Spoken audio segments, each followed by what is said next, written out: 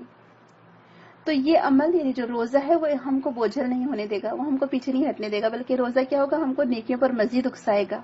اور پھر یہ کہہ کر اس کی حکمت اور اس کی آسانی بیان کی جا رہی ہے کہ تم سے پہلے کے لوگوں پر بھی فرض کیے گئے تھے، صرف تم پر نہیں کیے گئے۔ روزے کیوں فرض کیے گئے اس کا ریزن بتایا جا رہا ہے، اس کی وجہ بتائی جا رہی ہے کہ کیوں فرض کیے گئے، تاکہ تمہیں تقویٰ پیدا ہو، کیونکہ روزہ تقویٰ کا سب سے بڑا سبب ہے۔ اور اگر آپ پورے قرآن میں دیکھیں گے تو آپ کو تقویٰ کا لفظ ہر جگہ ملے گا۔ اور ایکچولی اللہ تعالیٰ کو کیا ہم سے مطلوب ہے، اللہ تعالیٰ ہم سے کیا چاہتا ہے، اللہ تعالیٰ ہم میں وہ کیا خوبیاں دیکھنا چاہتا ہے، تو وہ ہے تقویٰ۔ تو روزے میں اللہ تعالیٰ کے حکم کی کامل اطاعت ہے، اور تمام جو بھی اللہ تعالیٰ نے چیزیں منع کی ہیں اس سے اجتناب ہے، بلکہ ہم تو حلال سے بھی رک جاتے ہیں۔ تو تقویٰ کیا ہے ایکچولی؟ کہ اللہ تعالیٰ کے حکم کو ایسے ماننا کہ جو حلال چیزیں اس کو بھی چھوڑ دینا جب اللہ تعالیٰ کا حکم ہو۔ اور انسان کا نفس اگر جب وہ حلال سے رک سکتا ہے تو اس کا مطلب وہ حرام سے بطور اولا رک سکے گا، تو لہٰذا اس لیے اس کو تیار کروایا جا رہا ہے کہ وہ حرام سے رکا رہے۔ اور یہ کب وہ رکا رہے گا؟ جب اس کو اللہ تعالیٰ کے قرب کی خواہش ہوگی، جب اس کو اللہ تعالیٰ کے ثواب کی ملنے کی امید ہوگی کہ اللہ تعالیٰ اس کو اچھا بدلہ دے گا۔ اور روزہ دراصل نفس کی تربیت کے لیے سب سے بہترین چیز ہے۔ یہ ہمارے نفس کی نگرانی کرتا ہے، خواہشات نفس کو روکتا ہے، پھر ہمارے اندر صبر پیدا کرتا ہے، ضبط نفس پیدا کرتا ہے، پھر روزہ شیطان کی راہوں کو تنگ کر دیتا ہے۔ شیطان ہم سب جانتے ہیں کہ وہ ابن آدم کے اندر خون کی طرح گردش کرتا ہے، تو روزے کے ذریعے سے کیا ہوتا ہے؟ شیطان کا جو اثر ہے، اس کا جو نفاذ ہے وہ کمزور پڑ جاتا ہے، گناہ کم ہو جاتے ہیں، پھر نیکیوں کا ارادہ ہمارا بڑھنے لگتا ہے، یعنی ہم نیکیاں کرنے میں اور آگے بڑھتے رہتے ہیں۔ اور نیکیاں کیا کرتی ہیں؟ انسان کے اندر تقویٰ پیدا کرتی ہیں، اور یہ نیکیاں ہی انسان کو متقی بناتی ہیں۔ آپ خود دیکھیں کہ ابھی الحمدللہ ہم سب رمضان سے گزر رہے ہیں، آپ نے خود دیکھو گا الحمدللہ ہمارے اندر کتنی طاقت آ جاتی ہے۔ آپ دیکھیں غیر رمضان میں ایسا نہیں ہوتا ہے، آپ الحمدللہ روزے بھی رکھ رہے ہیں، جبکہ گرمی کے دن کے روزے ہیں، 15 16 گھنٹے کے روزے ہیں، بلکہ بعض جگہ تو 18 گھنٹے کے تک روزے ہیں۔ اور اس کے باوجود کیا دیکھیں، نہ ہم کو بھوک کا احساس ہوتا ہے نہ پیاس کا احساس ہوتا ہے۔ سبحان اللہ، صبح سے لے کر شام تک، مغرب تک ہم رکے رہتے ہیں، کوئی احساس ہی نہیں ہوتا۔ اور غیر رمضان میں آپ دیکھیں کیسے جلدی بھوک لگتی ہے ہمیں، کہ ہمیں ناشتہ بھی چاہیے، ہمیں کھانا بھی چاہیے، ہمیں رات کا کھانا بھی چاہیے، ہم پانی بھی پیتے ہیں، ہم اور بھی دوسرے قسم کی ہزاروں قسم کی چیزیں ہم کھاتے ہیں، لیکن الحمدللہ رمضان میں ہمارا دل بھی نہیں چاہتا ہے دیکھنے کو کھانے کی طرف۔ تو یہ ایکچولی آپ دیکھیں یہ برکت ہے رمضان کی۔ رمضان کا جب مہینہ آتا ہے تو اسی لیے کہتے ہیں نا، حدیث میں جو صحیح حدیث سے ہمیں پتہ چلتا ہے کہ جہنم کے دروازے بند کر دیے جاتے ہیں، جنت کے دروازے کھول دیے جاتے ہیں، شیاطین قید کر دیے جاتے ہیں۔ تو پھر آپ سوچیں کہ جب شیاطین قید ہو گئے تو لہٰذا ظاہر سی بات ہے نیکی کرنے کے لیے انسان آزاد ہے، کھلا ہے۔ تو رمضان کی برکت ہی الگ ہوتی ہے۔ سبحان اللہ، یہ مہینہ بہت برکت والا مہینہ ہے۔ اللہ تعالیٰ ہم کو اس کے فضائل سے، جو اس کی برکات ہیں، اس سے فائدہ اٹھانے والا بنائے، تاکہ ہم جہنم کی آگ سے بچ سکیں، کیونکہ روزے کا مقصد بھی اللہ تعالیٰ تقویٰ ہی بتا رہا ہے، اور تقویٰ کا مطلب کیا ہے کہ بچ جانا۔ تو کس سے بچ جانا؟ جب اگر تم روزے رکھو گے تو تقویٰ تمہیں حاصل ہوگا، اور تقویٰ سے کیا ہوگا؟ مطلب تم بچ جاؤ گے، جہنم سے بچ جاؤ گے تم، اور اللہ تعالیٰ کی قربت حاصل کر لو گے۔ تو جب روزے دار دراصل بھوک اور پیاس ہونے کے باوجود وہ اپنے رب کے حکم کی وجہ سے رکا رہتا ہے، تو یہ چیز اس کے اندر ایک نیکی کا بہترین نیکی کا جذبہ پیدا کر دیتی ہے یہ عادتوں سے، اور پھر وہ مزید اللہ تعالیٰ کے قریب ہوتا چلا جاتا ہے۔ اب پھر آپ دیکھیں گے مزید سہولت کے لیے اللہ تعالیٰ نے کیا فرما دیا کہ اگر تم مریض ہو یا سفر پر ہو تو پھر کیا کرو؟ دوسرے دنوں میں اس کی تعداد پوری کر لو۔ آگے کی آیت میں وہی بات بتائی جا رہی ہے۔ تو بہرحال روزہ ایک بہت ہی بہترین عبادت ہے، روزے سے بہت سارے فائدے حاصل ہوتے ہیں، اور روزہ گناہوں سے روکتا ہے، انسان کو گناہوں سے ڈراتا ہے، پھر یہ شہوات پر کنٹرول کرنا سکھاتا ہے، یہ گناہوں کی طرف جانے سے روکتا ہے۔ اور اللہ کے رسول صلی اللہ علیہ وسلم نے فرمایا تھا کہ یا معاشر الشباب من استطاع منکم الباءۃ فلیتزوج فإنہ اغض للبصر واحسن للفرج ومن لم یستطع فعلیہ بالصوم فإنہ لہ وجاء۔ آپ نے فرمایا تھا کہ اے نوجوانوں کے گروہ، اگر تم اپنی نگاہوں کی حفاظت کرنا چاہتے تو کیا کرو؟ نکاح کر لو، اور اگر تم نکاح کرنے کی استطاعت نہ رکھتے تو کیا کرو؟ روزہ رکھو، کیونکہ روزہ کیا کرتا ہے؟ یہ آپ کو خواہشات سے، فحاشی سے، شہوت سے روکتا ہے۔ تو روزے میں بہت ساری چیزیں ہیں، ایکچولی روزے سے بہت سارے ہم فائدے حاصل کر سکتے ہیں، اسی لیے روزے کی ترغیب دلائی گئی ہے۔ اور پھر ہر عبادت کا اجر ہے، حدیث میں آتا ہے کہ اللہ تعالیٰ فرماتے ہیں کہ میں اپنے بندے کو جیسے جیسے وہ عبادت کرتا ہے اس کا اجر دوں گا، لیکن روزے کا معاملہ بالکل ڈفرینٹ ہے. الصوم لی وانا اجزی بہ، کہ روزہ میرے لیے لہٰذا میں ہی اس کی جزا دوں گا. تو آپ سوچیں کہ ہر عبادت کا اجر اس کے لیے ہے، لیکن روزہ کیا ہے؟ اللہ تعالیٰ کے لیے ہے، لہٰذا اللہ تعالیٰ فرمایا کہ بس میں ہی اس کا بدلہ دوں گا. کیوں؟ کیونکہ اللہ تعالیٰ نے جب منع کر دیا تو اس کا بندہ ہر چیز سے رکا رہتا ہے، جو جائز چیزیں اس سے بھی رکا رہتا ہے. سبحان اللہ، آپ دیکھیں کہ کتنا بڑا اس کا اجر ہے. اور اسی لیے پھر روزے کو بہترین عبادت کہا گیا ہے، اور سب سے بہترین روزہ داؤد علیہ السلام کا کہا جاتا ہے. حدیث سے پتہ چلتا ہے کہ وہ ایک دن روزہ رکھتے تھے اور ایک دن روزہ نہیں رکھتے تھے. سبحان اللہ. تو اسی لیے پھر ہم کو کیا کرنا چاہیے کہ کوشش کریں کہ فرض روزے تو بالکل کسی حال میں نہ چھوٹیں، اور پھر بعد میں جو قضا روزے ہیں اس کی بھی فوراً قضا کر لیں. جو خواتین کے چھوٹ جاتے ہیں حالت حیض کی وجہ سے، ان کی قضا رکھنا لازم ہے خواتین پر، کیونکہ بہت سارے لوگوں کو یہ بات معلوم ہی نہیں ہوتی کہ قضا روزے بھی رکھنے ہوتے ہیں جو حالت حیض میں چھوٹ جاتے ہیں. اور ہر مہینے کے روزے رکھنے کی بھی کوشش کریں. جو ایام بیت کے روزے کہتے ہیں، جو 3 دن کے روزے رکھے جاتے ہیں چاند کی تاریخوں کے، یا پھر پیر اور جمعرات کا روزہ، وہ بھی رکھنے کی کوشش کریں فرض روزوں کے بعد. تو آگے کی آیت دیکھیے، ایاما معدودات فمن كان منكم مريضا او على سفر فعدة من ایام اخر وعلى الذين يطيقونه فدية طعام مسكين فمن تطوع خيرا فهو خير له وأن تصوموا خير لكم إن كنتم تعلمون. ایامن دن ہے، معدودات گنے جانے والے، گنتی کے. فمن تو جو کانا ہو منکم تم میں سے، مریضن مریض، او الا سفرین یا پھر سفر پر ہو، فعدتن تو گنتی، من ایام اخر دنوں سے دوسرے، وعلی الذین اور اوپر ان کے جو یطیقونہ وہ طاقت رکھتے ہوں اس کی، فدیتن فدیہ ہے، تو عام و مسکین کھانا مسکین کا. فمن تو جو تطوع خوشی سے کرے، خیرن کوئی خیر، فہوا تو وہ خیر اللہ بہتر ہے اس کے لیے. وان اور اگر تصوم تم روزہ رکھو، خیر لکم بہتر ہے تمہارے لیے، ان کنتم اگر ہو تم تعلمون تم جانتے. چند دن گنتی کے ہیں، بس جو ہو تم میں سے بیمار یا سفر پر تو گنتی پوری کرنی ہے دوسرے دنوں سے. اور اوپر ان لوگوں کے جو طاقت رکھتے ہیں اس کی فدیہ ہے کھانا ایک مسکین کا. پھر جو کوئی خوشی سے کرے نیکی تو وہ زیادہ بہتر ہے اس کے لیے، اور تمہارا روزہ رکھنا بہت بہتر ہے تمہارے لیے اگر تم رکھتے ہو علم، یا تم علم والے ہو، یا تم علم رکھتے ہو. اب یہاں پر بتایا جا رہا ہے کہ روزہ رکھنا تو بہتر ہے، لیکن جو روزہ رکھنے کی طاقت نہ رکھتے ہیں تو وہ کیا کریں؟ فدیہ دے دیں. اور یہ گنتی کے چند دن ہیں، اور جو کوئی خوشی سے زیادہ دے گا تو یہ اس کے لیے زیادہ بہتر ہے. اس سے پھر ہمیں معلوم ہوتا ہے کہ یہاں پر جو پہلی والی آیت ہے، پہلی والی آیت میں، یعنی یہ جو آیت ابھی ہم نے پڑھی ہے، اس آیت میں دراصل 184 میں پہلے کی بات ہے جبکہ روزے بھی فرض نہیں ہوئے تھے. اور مفسرین کا اس میں خیال ہے کہ یہ آیات رمضان سے 3 مہینے پہلے نازل ہوئی تھی. اور صحابہ کرام کہتے ہیں کہ جب تک رمضان کے روزے فرض نہیں ہوئے تھے ہم لوگ ہر مہینے کے 3 روزے رکھ لیا کرتے تھے، یا پھر محرم کا روزہ فرض تھا ہمارے لیے، یا اس کو ہم فرض روزہ سمجھتے تھے یا فرض کہتے تھے. لیکن جب رمضان کے روزے نازل ہوئے یا رمضان کی فرضیت آ گئی تو دوسرے روزے نفل ہو گئے اور رمضان کے روزے فرض ہو گئے. اب یہاں ہم کو اس آیت میں تو بتایا جا رہا ہے کہ اگر روزہ رکھنے کی طاقت رکھتے ہو تو بھی، اور پھر بھی روزے نہ رکھیں تو فدیہ دے دیں. تو یہ کب تھا؟ یہ نفل روزے کا، جب تک روزے فرض نہیں ہوئے تھے. ٹھیک ہے، یعنی رمضان سے 3 مہینے پہلے بعض مفسرین کہتے ہیں کہ یہ آیت نازل ہوئی تھی. اللہ تعالیٰ بہتر جانتا ہے، لیکن ایکچولی یہ حکم پہلے کا ہے، اور اس لیے علماء کرام کہتے ہیں کہ یہ حکم منسوخ ہے. یہ حکم اب منسوخ کر دیا گیا، کیونکہ اس کی جو اگلی آیت آئی ہے اس میں بتا دیا گیا کہ اب سے جو بھی اس مہینے کے روزے کو پائے اس کو لازم ہے کہ وہ روزے رکھے. ٹھیک ہے، تو اب یہ پچھلی جو آیت ہے اب یہ ان کن لوگوں کے لیے باقی رہ گئی؟ جو دائمی مریض ہیں، جو ایسے مریض ہیں جو کہ روزہ رکھنے کی طاقت نہ رکھتے ہوں اور جن کی بیماری سے اچھی ہونے کی امید بھی اب کم باقی ہو امید.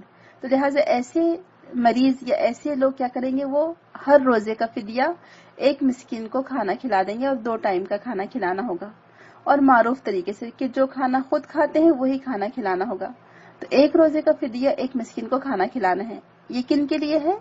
مریض کے لیے ہے. ٹھیک ہے، اور اگر کوئی، اس کے بارے میں ہم دیکھتے ہیں کہ جو علماء کرام کی رائے ہے کہ اگر جو کوئی مسافر ہے، یا پھر پریگنینسی کی وجہ سے یا دودھ پلانے کی وجہ سے کوئی عورت اگر روزے نہیں رکھتی ہے، یا کوئی بیمار ہے، تو اگر وہ روزے چھوڑ دیتے ہیں تو ان کو فدیہ بھی دینا پڑے گا، اور پھر ساتھ میں ان روزوں کی قضا بھی رکھنی پڑے گی. ٹھیک ہے. یہ کن کے لیے ہے؟ جو اچھے ہو جانے والے مریض ہیں، جیسے جن کی تھوڑے دن طبیعت خراب ہوتی ہے پھر اچھے ہو جاتے ہیں، یا مسافر ہیں، تو ان کے لیے کیا کرنا ہوگا کہ بعد میں ان کے لیے روزے کی قضا ہے، اور بہتر ہے کہ فدیہ بھی دے دیں. لیکن اس کے بارے میں 2 رائے ہمیں ملتی ہے کہ جن کو قضا رکھنی ہے تو ایسے مریض جن کی طبیعت اچھی ہو جائے بعد میں، ان کے لیے روزہ کی قضا رکھنا لازم ہے. اور پھر دودھ پلانے والی عورت اگر وہ روزہ چھوڑ دے تو کوئی بات نہیں، حدیث میں ہمیں اس کی چھوٹ ملتی ہے کہ جو دودھ پلانے والی خاتون ہے یا پھر پریگننٹ خاتون ہے تو وہ بھی روزہ چھوڑ دے تو کوئی بات نہیں، لیکن اس کے بعد اس کو پھر وہ روزوں کی قضا رکھنی ہوگی. اور پھر بہتر کیا ہے کہ وہ فدیہ بھی دیں گے، فدیے کے ساتھ ساتھ روزہ بھی رکھیں گے. جو دوسری رائے ہم کو ملتی ہے کہ اگر فدیہ نہ دیں، قضا روزے رکھیں تو یہی ان کے لیے کافی ہے. قضا روزہ رکھنا لیکن لازمی ہے. ٹھیک ہے. اور یہاں پر مسافر کے لیے بھی کہا گیا ہے، تو مسافر اگر روزہ نہ رکھنا چاہے تو کوئی حرج نہیں، لیکن وہ بعد میں اس کو اس کی قضا کرنی ہوگی، کیونکہ بعد میں وہ گنتی پوری کر لے. ٹھیک ہے. اور یہاں کیا کہا جا رہا ہے کہ تو جو کوئی خوشی سے کرے گا تو اس کے لیے بہتر ہے. مطلب یعنی فدیہ دے دے تو کیا ہے، زیادہ اچھا ہے. یعنی قضا روزے تو رکھنے ہی ہے اس کو، اور فدیہ بھی دے دے تو زیادہ اچھا ہے. اور کچھ لوگ کہتے ہیں کہ اس کے معنی ہوتے ہیں کہ نہیں، روزہ رکھے تو زیادہ اچھا ہے اس کے لیے. لیکن اگلی جو آیت آ رہی ہے تو اس میں تو بتا دیا گیا ہے بالکل واضح طور پہ کہ اب رمضان کے مہینے کو جو بھی پائے اس کو لازم ہے کہ وہ روزے رکھے. تو ابھی جو شہر رمضان ہے یہ رمضان کے روزوں کی بات ہو رہی ہے، اور اسی لیے مفسرین کہہ رہے کہ جو پچھلی آیت ہے یعنی آیت نمبر 184 3 مہینے پہلے نازل ہوئی تھی، حکم منسوخ ہے کہ جو روزہ رکھنے کی طاقت نہ رکھتے ہوں یا روزہ رکھنے کی طاقت رکھتے ہوں اور پھر بھی نہ رکھے تو وہ ایک فدیہ، ایک مسکین کو کھانا کھلا دے، فدیہ دے دے روزے کا. لیکن یہ پہلے کا حکم تھا، اب یہ حکم ختم کر دیا گیا. اب دوسرا حکم کیا آیا وہ اگلی آیت میں 185 میں، شہر رمضان الذی انزل فیہ القرآن ھدی للناس وبینات من الھدی والفرقان فمن شہد منکم الشہر فلیصمہ ومن كان مريضا أو على سفر فعدة من أيام أخر يريد الله بكم اليسر ولا يريد بكم العسر وَلِتُكْمِلُوا الْعِدَّةَ وَلِتُكَبِّرُوا اللَّهَ عَلَى مَا هَدَاكُمْ وَلَعَلَّكُمْ تَشْكُرُونَ. شہر مہینہ ہے رمضان، رمضان کا، الذی وہ جو انزل نازل کیا گیا، فیہ اس میں القرآن قرآن، ہدن ہدایت ہے، للناس لوگوں کے لیے، وبینات اور واضح نشانیاں، من الہدا ہدایت میں سے، والفرقان اور فرقان. فمن تو جو کوئی شہیدہ وہ پائے، منکم تم میں سے، الشہر مہینہ، فلیصم تو چاہیے کہ وہ روزہ رکھے اس کا. بس لام تاکید کا ہے، چاہیے، یا وہ سم روزہ ہو اس کا تو چاہیے کہ وہ روزہ رکھے اس کا. ومن کانا اور جو وہ ہو، مریدن مریض، او یا الا سفرین سفر پر ہو، فعدتن تو گنتی ہے، من ایامن دنوں سے، اخر دوسرے، یعنی اب وہ کیا کرے گا، دوسرے دنوں میں وہ گنتی پوری کر لے گا جتنے چھوڑ دیا تھا اس نے. یریدو ارادہ کرتا ہے، اللہ بکم تمہارے ساتھ، الیسر آسانی کا، ولا اور نہیں، یریدو وہ ارادہ کرتا ہے، بکم العسر تمہارے ساتھ دشواری کا، ولیتکملوا العدۃ تاکہ تم مکمل کرو گنتی، ولیتکبروا اللہ اور تاکہ تم بڑائی کرو اللہ کی، اللہ اوپر، ما ہداکم جو اس نے ہدایت دی تمہیں، ولعلکم اور تاکہ تم تشکرون تم شکر ادا کرو. سبحان اللہ. یعنی روزے رکھ کر کیا ہو سکتا ہے، ہم اللہ تعالیٰ کی شکر گزاری کر سکتے ہیں. سبحان اللہ. ترجمہ دیکھ لیجئے اس کا روانی والا. رمضان وہ مہینہ ہے جس میں قرآن نازل کیا گیا، ہدایت ہے لوگوں کے لیے، اور اس میں واضح دلیلیں ہیں ہدایت کی اور حق کو باطل سے جدا کرنے کی. بس جو شخص حاضر ہو تم میں سے اس مہینے میں تو چاہیے کہ روزے رکھے وہ اس کے، اور جو شخص ہو بیمار یا سفر پر تو گنتی پوری کرنی ہے دوسرے دنوں میں اس کی. چاہتا ہے اللہ تمہارے ساتھ آسانی اور نہیں چاہتا ہو تمہارے ساتھ تنگی، تاکہ تم پوری کرو گنتی اور تاکہ تم بڑائی بیان کرو اللہ کی، اس پر کہ ہدایت دی اس نے تمہیں، اور شاید کہ تم شکر کرو. سبحان اللہ. یعنی شکر گزاری کا صحیح طریقہ کیا ہوگا کہ اللہ تعالیٰ کی عبادت کر کے شکر گزاری آئے گی، اور اس میں عبادت میں روزہ بھی کیا ہے، وہ بھی ایک عبادت ہے. اب یہاں پر بتایا جا رہا ہے کہ رمضان وہ مہینہ ہے جس میں قرآن نازل کیا گیا. سبحان اللہ. آپ سوچے کہ قرآن نازل کرنے کی وجہ سے رمضان کا مہینہ بابرکت ہو گیا، اور اس کی شکر گزاری یعنی قرآن نازل ہونے کی شکر گزاری ہم روزے رکھ کر سکتے ہیں. تو وہ کیسی بابرکت رات تھی جس میں یہ فیصلہ کیا گیا کہ ہم انسانوں کی ہدایت کے لیے اللہ تعالیٰ نے اتنی بہترین کتاب نازل کی. یہ ہم پر اللہ تعالیٰ کا بہت بڑا احسان ہے کہ اس نے قرآن نازل کیا. آپ سوچیں کہ قرآن اگر نہ ہوتا اور قرآن کی روشنی نہ ہوتی، یہ نور نہ ہوتا تو ہم کہاں بھٹک رہے ہوتے، جہالت کے اندھیروں میں، کفر کے اندھیروں میں، عصبیت میں، بد اخلاقی میں، اور پتہ نہیں کیا کیا ہمارا حال ہوتا، کیا کیا ہم کرتے۔ یہ اللہ تعالیٰ کا ہم پر احسان ہے کہ اس نے ہمارے لیے، ہماری ہدایت کے لیے قرآن نازل کیا۔ سبحان اللہ، یہ ہم اس پر جتنا شکر ادا کریں اللہ تعالیٰ کا اتنا کم ہے۔ پھر وہ رمضان کیوں معتبر ہوا؟ قرآن کے نزول کی وجہ سے، اور وہ قرآن کیسا ہے؟ وہ ہدایت ہے لوگوں کے لیے، وہ رہنمائی کرتا ہے، وہ سیدھی راہ دکھاتا ہے، وہ صراط مستقیم پر چلاتا ہے، اس میں نشانیاں ہیں، تو آپ تلاش کریں مبینات۔ اب دیکھیں اللہ تعالیٰ خود فرما رہے کہ اس قرآن میں نشانی ہے، تو کیسے ہم تلاش کریں گے قرآن میں نشانیوں کو؟ آپ نے کبھی سوچا اتنے سالوں سے ہم قرآن پڑھتے رہے، کبھی ہم نے کوئی نشانیاں دیکھی اس میں کی؟ ہم تو بس کیا کرتے رہے، بس سیدھا پڑھتے رہے، جیسے آنکھیں بند کر کے کوئی رٹا رٹایا سبق پڑھتا ہے۔ ہم کو تو قرآن کو آنکھیں کھول کر دیکھنا ہے، ہمیں غور و فکر کرنا ہے، ہمیں تدبر کرنا ہے، اس میں جو نشانیاں اس کو تلاش کرنا ہے، اس میں جو معجزات ہیں اس کو ڈھونڈنا ہے، دیکھنا ہے کہ یہ قرآن کیسے زندگیوں کو چینج کرتا ہے، یہ قرآن میں کیسے واقعات ہیں، قرآن کیوں انبیاء کا ذکر اتنے کثرت سے کرتا ہے، ان کے اوپر جو مشکلات آئی تھیں ان کا ذکر کیوں کرتا ہے قرآن، پھر اس کی جو آیات ہیں وہ اپنے اندر خود ایک معجزہ ہے، سبحان اللہ۔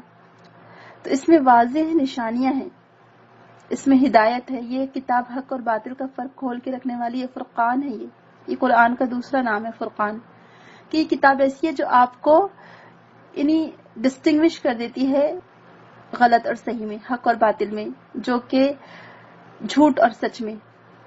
اگر آپ چاہتے ہو کہ آپ جو کسوٹی جس کو ہم کہتے ہیں کہ جس پر پرکھتے ہیں ہم کسی چیز کو، تو یہ کسوٹی ہے قرآن اصل میں، جو آپ کو بتا دیتی ہے کھول کر، آپ کے سامنے رکھ دیتی ہے کھول کر کہ کیا غلط ہے اور کیا صحیح ہے، آپ کو جج کرنا آ جاتا ہے کہ کیا خیر ہے کیا شر ہے، کس کو آپ اپنائیں کس کو آپ ریجیکٹ کر دیں۔ یہ قرآن آپ کے اندر الحمدللہ وہ ملکہ، وہ سوچ، وہ تدبر، وہ تفکر پیدا کر دیتی ہے کتاب کہ آپ اپنی بھلائی اور برائی کو سوچنے والے بن جاتے ہیں کہ کس میں بھلائی ہے آپ کی اور کس میں برائی ہے، لہٰذا پھر آپ شعور کے ساتھ سوچ سمجھ کر آپ وہ راستہ اپناتے ہیں جس میں آپ کے لیے بھلائی ہے، جو آپ کو آخرت کی کامیابی کی طرف لے جاتا ہے، جو آپ کو اللہ تعالیٰ کی مرضی تک لے جاتا ہے۔ آپ قرآن کی طرف آئیے تو صحیح، آپ دیکھیے یہ کیسے دل کے دریچوں کو کھولتی ہے یہ کتاب، یہ کیسے جب دل پر اثر انداز ہوتی ہے تو انسان کے دل میں وہ نور، وہ روشنی پھیل جاتی ہے، پھر اس روشنی میں، اس نور میں وہ راستہ طے کرتا ہے، پھر اسے کوئی اندھیروں سے ڈر نہیں لگتا، پھر وہ جاہلیت کے اندھیرے چھٹ جاتے ہیں، وہ عصبیت کے اندھیرے چھٹ جاتے ہیں، اس کے اندر اخلاق حسنہ پیدا ہو جاتے ہیں۔ ماشاءاللہ یہ کتاب ایسے دل کے دریچے کو کھولتی ہے، اور یہ کتاب آپ کو حق اور باطل کا فرق کھول کے آپ کے سامنے رکھ دیتی ہے، آپ کو سیدھا راستہ دکھاتی ہے، آپ کو فرق کرنا آ جاتا ہے کہ کیا صحیح ہے کیا غلط ہے، اس سے بڑھ کر اور کیا چاہیے۔ تو یہ بینات ہے، اس میں روشن نشانی ہے، یہ ہدا ہے، ہدایت ہے، یہ فرقان ہے، اس لیے حق اور باطل کا فرق کھول کے رکھنے والی ہے۔ تو اب کیا ہے، چونکہ اللہ تعالیٰ نے قرآن نازل کیا اور اتنی بہترین کتاب نازل کی، تو لہٰذا فمن شہد منکم الشہر فلیصم، اب تم میں سے جو بھی اس مہینے کو پائے اس کو لازم ہے کہ وہ اس مہینے کے روزے رکھے۔ ہاں، جو کوئی مریض ہو یا سفر پر ہو تو وہ دوسرے دنوں میں اس کی تعداد پوری کر لے، ٹھیک ہے۔ اس سے کیا پتہ چل رہا ہے کہ مریض کو بعد میں قضا رکھنی ہوگی، اور حدیث میں 2 لوگ ایکسٹرا ہم کو ملتے ہیں، ایک حاملہ اور ایک دودھ پلانے والی، وہ دونوں بھی چھوڑ سکتی ہے روزے اگر بچے کو دودھ پلا رہی ہیں یا حاملہ ہے، لیکن اگر پریگنینسی میں رکھے جاتے ہوں تو رکھنے بہتر ہے۔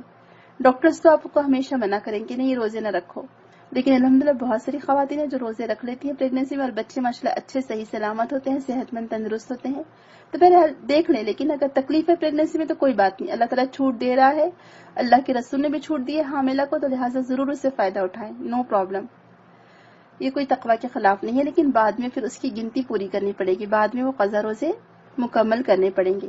اور اللہ تعالیٰ خود فرما رہا ہے، کتنی محبت ہے اللہ تعالیٰ کو ہم سے بندوں سے، آپ دیکھیں یرید اللہ بکم اليسر، اللہ تعالیٰ تو آسانی کرنا چاہتے تمہارے ساتھ، اللہ تعالیٰ تمہارے پر مہربان ہے، وہ تمہیں مشکل میں نہیں ڈالنا چاہتا، تو اسی لیے تم کو کہا جا رہا ہے کہ تم پورے کرو، اس کی گنتی پورے کرو، 30 دن 29 دن جو ہے، وَلِتُكَبِّرُوا اللَّهَ عَلَىٰ مَا هَدَاكُمْ، اور تم اللہ تعالیٰ کی بڑائی، اس کی کبریائی بیان کرو جس ہدایت سے اللہ تعالیٰ نے تمہیں سرفراز کیا، یعنی جو قرآن کی نعمت نازل کی ہے اللہ تعالیٰ نے، اس پر تم اللہ تعالیٰ کی کبریائی بیان کرو، تم اس کی تکبیر بیان کرو، تم اس کی تسبیح کرو، تحمید کرو، تم اللہ تعالیٰ کی بڑائی بیان کرو کہ اس نے ہمارے لیے ہدایت نازل فرما دی، اس نے ہمیں اس ہدایت سے سرفراز کیا، ہمیں قرآن جیسی نعمت دے دی اللہ تعالیٰ نے، اور کیوں تاکہ تم شکر گزار بنو۔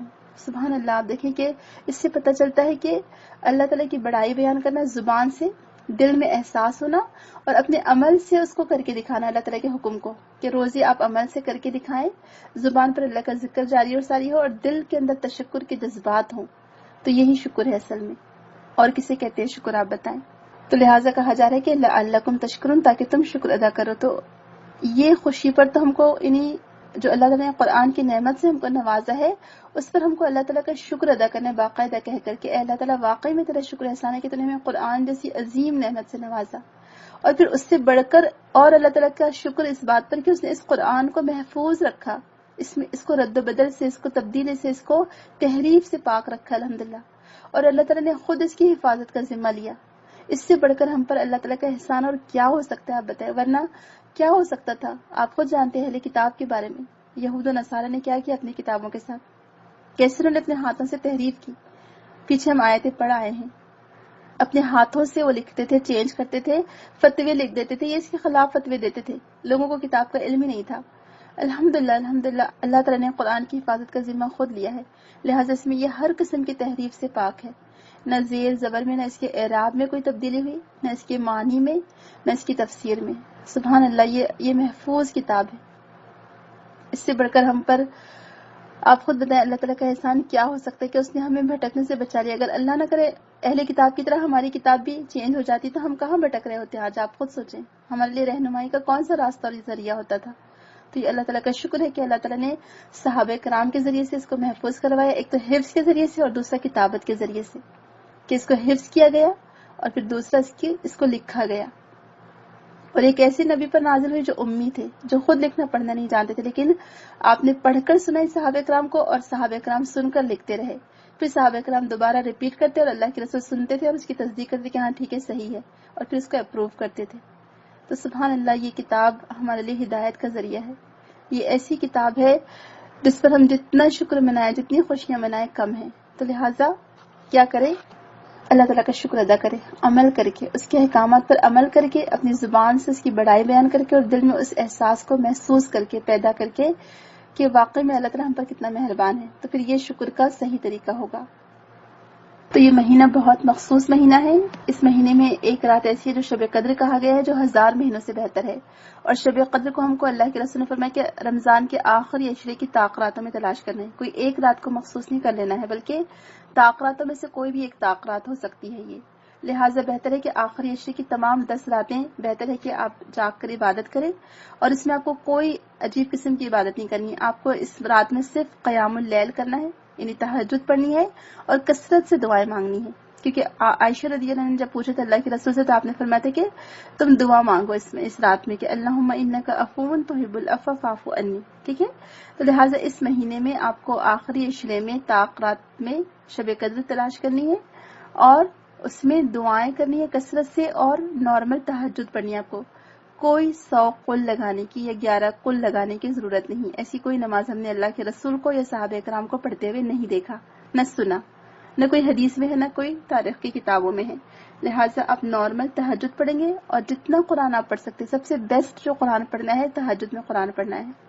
سب سے بیسٹ عبادت کہا گیا اس کو، کہ جب انسان قرآن نماز میں پڑھتا ہے، اور یہ قرآن پھر ہماری سفارش کرے گا کل قیامت کے دن کہ اللہ تعالیٰ اس بندے کو دور رکھیے، کچھ بھی جو تکلیف ہوگی کسی بھی چیز سے، کل قیامت کے دن یہ قرآن سفارش کرے گا اور اس کی سفارش قبول کی جائے گی. وہ قرآن کہے گا کہ اللہ تعالیٰ میں نے اس بندے کو رات میں نمازوں میں قرآن پڑھتے دیکھا، یہ قرآن پڑھتا رہا اور نیند سے میں نے اس کو روکے رکھا، لہٰذا آپ اس کے حق میں میری سفارش قبول فرمائیے. لہٰذا اللہ تعالیٰ قرآن کی سفارش قبول فرمائے گا اور پھر اس بندے کو محفوظ کر دیا جائے گا. تو بہرحال یہ رمضان کا مہینہ، رمضان اور قرآن کا مہینہ، یہ ساتھ ساتھ ہے. رمضان اور قرآن کا بہت زیادہ گہرا تعلق ہے، لہٰذا رمضان میں خاص طور سے قرآن کو جتنا آپ کر سکتے ہوں، اس کی تلاوت، اس میں غور و فکر، تدبر، اس میں اس کا فہم حاصل کرنا، اس میں ڈیپلی جا کر استنباط کرنا، غور و فکر کرنا، اس کے اسرار و رموز کو جاننا، بس قرآن ہی قرآن ہو. اور اس کے بارے میں اسکالرز کے بہت اچھے ہم کو کوٹیشن ملتے ہیں. اسکالرز کہتے ہیں کہ سب سے بیسٹ تو یہ ہے کہ وہ رمضان کی راتوں میں، یعنی اللہ تعالیٰ سے محبت کی نشانی یہ ہے کہ وہ راتوں میں قرآن پڑھتا رہے قیام اللیل میں. پھر جب وہ قیام اللیل سے تھک جائے تو وہ ویسے ہی قرآن کی تلاوت کرے. پھر جب وہ اس سے بھی تھک جائے تو پھر اس زبان پر اللہ تعالیٰ کا ذکر کرے. پھر جب ذکر سے بھی تھک جائے تو وہ دل میں اللہ تعالیٰ کے ذکر کو محسوس کرے یا دل میں اس کی محبت کو محسوس کرے. تو یہ کیا ہوگا؟ اللہ تعالیٰ کو مسلسل یاد رکھنا ہوگا، اور یہی اس کی شکر گزاری ہے، اور یہی اسے محبت کی نشانی ہے یا علامت ہے.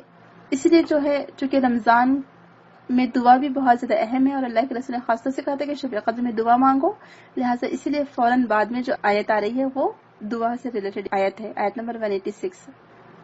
وَإِذَا سَأَلَكَ عِبَادِي أَنِّي فَإِنِّي قَرِيبٌ أُجِيبُ دَعْوَةَ الدَّاعِ إِذَا دَعَانِ فَلْيَسْتَجِيبُوا لِي وَلْيُؤْمِنُوا بِي لَعَلَّهُمْ يَرْشُدُونَ.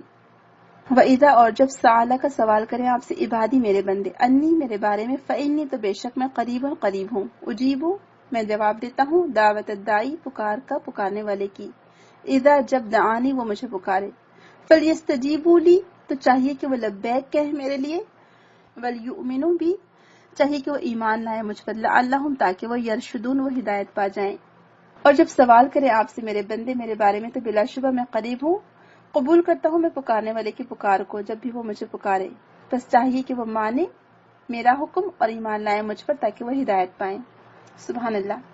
اللہ کے رسول صلی اللہ علیہ وسلم سے کہا جاتا ہے کہ بعض صحابہ نے سوال کیا تھا کیا ہمارا رب قریب ہے کہ ہم اس سے سرگوشی کے انداز میں دعائیں کریں، یا وہ دور ہے کہ ہم اسے زور سے پکاریں. تو اس سوال کے جواب میں کہا جاتا ہے کہ یہ آیت نازل ہوئی کہ جب میرے بندے مجھے پکارے تو ان سے کہو کہ میں بہت قریب ہوں. سبحان اللہ. کیسی قربت کا احساس ہوتا ہے نا. تو سب سے زیادہ اللہ تعالیٰ کب قریب ہوتا ہے اپنے بندے کے؟ جب وہ سجدے میں ہوتا ہے اور سجدے میں وہ دعا کرتا ہے. اور اس سے پتہ چلتا ہے کہ جب بندہ پکارتا ہے تو اللہ تعالیٰ ہر پکارنے والے کی پکار کو سنتا ہے، وہ ہم سے بہت قریب ہوتا ہے اللہ تعالیٰ. تو اب دیکھیں کہ اس آیت میں دراصل جو کانسیپٹ دیا جا رہا ہے ہم کو کہ اللہ تعالیٰ تم سے بہت قریب ہے. اور یہاں پر قریب کا مطلب یہ نہیں کہ نعوذ باللہ وہ آپ کے ساتھ ساتھ ہے، بلکہ ہم سب جانتے ہیں کہ اللہ تعالیٰ استویٰ علی العرش ہے، اور وہ اس کے لیے کوئی یعنی سبحان اللہ اللہ تعالیٰ کی ذات سب سے اعلیٰ اور عرفہ ہے. ہم اس کے تعلق سے کوئی تشبیہ نہیں سوچ سکتے. لیس کمثلہ شیء اس کے مانند یا اس کے مثال کے مانند بھی کوئی چیز نہیں. اور لا یدرکہ الابصار نگاہیں اسے نہیں پا سکتی لیکن وہ نگاہوں کو پا لیتا ہے. اور وہ استویٰ علی العرش ہے، وہ عرش پر استوا ہے، مستوی ہے وہ عرش پر. لہٰذا جب پکارنے والا اس کو پکارتا ہے تو وہ ہر پکارنے والے کی پکار کو سنتا ہے اور اس کا جواب بھی دیتا ہے. وہ آنکھوں کی خیانت اور سینوں میں دفن رازوں کو جانتا ہے. وہ دعا قبول کرنے کے اعتبار سے بھی پکارنے والے کے قریب ہے. اسی لیے اللہ تعالیٰ فرماتے ہیں کہ جب کوئی پکارنے والا مجھے پکارتا ہے، کوئی بھی ایکس وائی زیڈ کوئی بھی پرسن، چاہے وہ کافر ہو، چاہے وہ مومن ہو، وہ مسلم ہو، کوئی بھی ہو، چاہے گناہگار ہو، چاہے نیک ہو، چاہے متقی ہو، چاہے پرہیزگار ہو، جو بھی ہو، اللہ تعالیٰ فرماتے ہیں کہ جو بھی پکارتا ہے، دعوت الداعی اذا دعان کوئی بھی پکارنے والا جب مجھے پکارتا ہے تو میں اس کی دعا قبول کرتا ہوں. تو آپ دیکھیں کہ اللہ تعالیٰ اپنے علم کے اعتبار سے اپنی تمام مخلوق کے قریب ہے، اور دعا کی قبولیت بعض اوقات اللہ تعالیٰ اپنی مدد کے ذریعے سے، یعنی اللہ تعالیٰ مدد کسی طرح بھیج دیتا ہے، یا اللہ تعالیٰ اپنے بندے کو عبادت کی توفیق دیتا ہے، یعنی بندے اس دعا کی عبادت کے ذریعے سے اللہ تعالیٰ سے قریب ہوتے ہیں. تو ایک تو ہوتا ہے سوال کرنا، اور دوسرا ہوتا ہے کہ عبادت کرنا. تو جب یہ جو پکارنا ہے اللہ تعالیٰ کو، یہ جو دعا کرنا ہے، ایکچولی یہ بھی عبادت ہی ہے. اور اس لیے الدعاء مخ العبادہ کہا گیا کہ دعا ہی عبادت ہے، یہ دعا عبادت کا مغز ہے، یہ دعا عبادت کی روح ہے، یہ کہا گیا ہے. تو دعا میں کیا احساس ہوتا ہے بندے کو کہ میں بندہ ہوں اور اللہ تعالیٰ میرا رب ہے، میں محتاج ہوں اور وہ غنی ہے، وہ دینے والا ہے، میں کمزور ہوں، میں مخلوق ہوں اور وہ خالق ہے، وہ دینے والا ہے. سبحان اللہ. وہ بے نیاز ہے. اللہ سبحانہ تعالیٰ وہ الوہاب ہے، وہ دینے والا ہے، وہ عطا کرنے والا ہے، وہ معبود حقیقی ہے اور میں بندہ ہوں اس کا. لہٰذا اللہ تعالیٰ سے مانگنا یہ بھی ایک عبادت ہے. تو ایک تو عبادت ہوئی دعا، اور دوسرا کیا ہوا؟ سوال کرنا، کہ کوئی اپنی حاجت کو اللہ تعالیٰ کے سامنے پیش کرنا، کوئی اپنی ضرورت کو اللہ تعالیٰ کے سامنے پیش کرنا، کوئی اپنے سوال کو اللہ تعالیٰ کے سامنے لانا. تو یہ بھی ایکچولی دیکھا جائے تو بندہ اپنی کیا اظہار کرے؟ اپنی عاجزی کا اظہار کرے کہ اللہ تعالیٰ میرے بس میں نہیں ہے، میرے اختیار میں نہیں ہے، میں کچھ نہیں کر سکتا جب تک تو مجھے عطا نہ کرنا چاہے. تو لہٰذا ایک طرح سے یہ بھی کیا ہے کہ وہ بھی اللہ تعالیٰ کی عبادت ہی کر رہا ہے. تو سبحان اللہ. دعا کو اسی لیے عبادت کی روح کہا گیا ہے. اور یہاں پر جو کانسیپٹ دیا جا رہا ہے کہ کیا اللہ سبحانہ تعالیٰ تک پہنچنے کے لیے ہمیں کسی سہارے کی ضرورت ہے یا بغیر سہارے کے ہم پہنچ سکتے ہیں؟ جیسے کہ لوگ کہتے ہیں کہ نہیں، ڈائریکٹ آپ اللہ تعالیٰ تک نہیں پہنچ سکتے. جیسے کہ آپ اوپر کی منزل پر جانا چاہتے ہیں تو آپ کو سیڑھیوں سے چڑھ کر جانا پڑے گا. آپ کو سیڑھیوں کی مدد کی سہارے کی ضرورت ہے، تب آپ اوپر پہنچ سکتے ہیں. تو اللہ تعالیٰ بھی آسمان پر ہے، لہٰذا آپ کو اللہ تعالیٰ تک پہنچنے کے لیے کچھ نہ کچھ شریکوں کی نعوذ باللہ کچھ اس کے سفارشیوں کی ضرورت پڑے گی. تو نہیں، اللہ تعالیٰ نے یہاں پر وہ کانسیپٹ ہی بالکل ختم کر دیا. یہاں پر اس عقیدے کو بالکل، یعنی جو عقیدے کی اصلاح کر دی گئی یہاں پر کہ اللہ تعالیٰ کو تم پکارو، اللہ تعالیٰ تم سے قریب ہے. تمہیں کسی سہارے کو لے کر جانے کی ضرورت نہیں ہے، کوئی واسطہ نہیں چاہیے بیچ میں، کوئی وسیلہ نہیں چاہیے بیچ میں، کوئی سٹیپس، کوئی سیڑھیاں نہیں چاہیے بیچ میں، بلکہ تم پکارو، وہ قریب ہے. سبحان اللہ. پھر اللہ تعالیٰ یہ نہیں فرما رہے کہ وہ قریب ہے، بلکہ کیا کرے کہ میں ہر پکارنے والے کی پکار سنتا بھی اور جواب بھی دیتا ہوں. سبحان اللہ. آپ دیکھیں کہ آپ اللہ تعالیٰ کی کبریائی کو محسوس کریں، اس کی عظمت کو محسوس کریں، وہ ہمارا رب کیسا ہے. سبحان اللہ. کہ ہزاروں نہیں، کروڑوں نہیں، کتنی کون کون سی مخلوق ہے ہم نہیں جانتے زمین اور آسمان کے درمیان، اور ساری کی ساری مخلوق اللہ تعالیٰ کو پکارتی ہے. ساری کی ساری مخلوق اگر اللہ تعالیٰ سے، اللہ تعالیٰ فرماتے کہ میرے بندے اگر مجھے ایک ہی وقت میں سب مل کر ساری چیزیں مانگے تو میں سب کو عطا کر سکتا ہوں، اور میرے خزانے اللہ تعالیٰ کی قدرت کے خزانوں میں کوئی کمی نہیں ہوگی. سبحان اللہ. سبحان اللہ. آپ دیکھیں کیسا ہے وہ ہمارا رب. ہم تو 10 لوگوں کی بات، اگر 10 لوگ ایک ساتھ بات کر رہے ہو یا ایک ساتھ سوال کرے تو ہم سن نہیں سکتے. انسان کیسا عاجز اور کمزور ہے نا، اور پھر وہ تکبر کرتا ہے، پھر وہ اللہ تعالیٰ کی عبادت کے لیے اس کے آگے جھکتا نہیں ہے، ناشکری کرتا ہے، تکبر کرتا ہے، غرور میں مبتلا ہوتا ہے. کیسے انسان کو زیب دے سکتا ہے بلا غرور؟ اور یہ دعا کرنا دراصل بندہ ہونے کی علامت ہے، عاجزی کی علامت ہے. تو آپ اللہ تعالیٰ کے پاس پہنچنے کے لیے کوئی سہاروں کی ضرورت نہ لیں. اگر کوئی آپ کو کہتا ہے کہ آؤ ہمارے ذریعے تم اللہ تعالیٰ تک پہنچو، ہم تمہیں پہنچا دیں گے، یہ تمہاری مراد، تمہاری سفارشیں ہم اللہ تعالیٰ تک کر دیں گے، ہمارے پاس آؤ، تو آپ کو کسی کے پاس جانے کی ضرورت نہیں ہے، بلکہ آپ اسٹریٹ سیدھا اللہ تعالیٰ سے مانگیں. اللہ تعالیٰ آپ کی پکار سنتا بھی ہے، اللہ تعالیٰ آپ کی پکار کا جواب بھی دیتا ہے. سبحان اللہ. اور دعا دراصل 3 درجات ہوتے ہیں دعا کے، یا تو قبول کر لی جاتی ہے جو دعا مانگی جا رہی ہے، یا پھر وہ کوئی اسی کے برابر کی، اس دعا کے برابر کی کوئی مصیبت آنے والی ہوتی ہے تو وہ ٹال دی جاتی ہے، یا پھر اس دعا کو ذخیرہ کر لیا جاتا ہے آخرت کے لیے، اور پھر آخرت میں اس دعا کے بدلے اجر دیا جائے گا.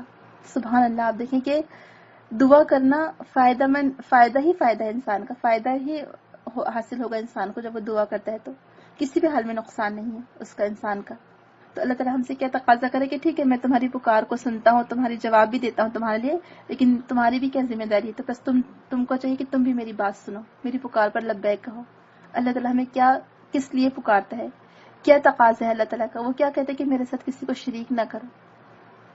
پھر اللہ تعالیٰ کہتے ہیں کہ مجھ پر ایمان لاؤ، ایک اللہ پر ایمان، لعلہم یرشدون. تو اس سے پتہ چلتا ہے کہ دعا سے انسان کو رشد، ہدایت اور فلاح نصیب ہوتی ہے.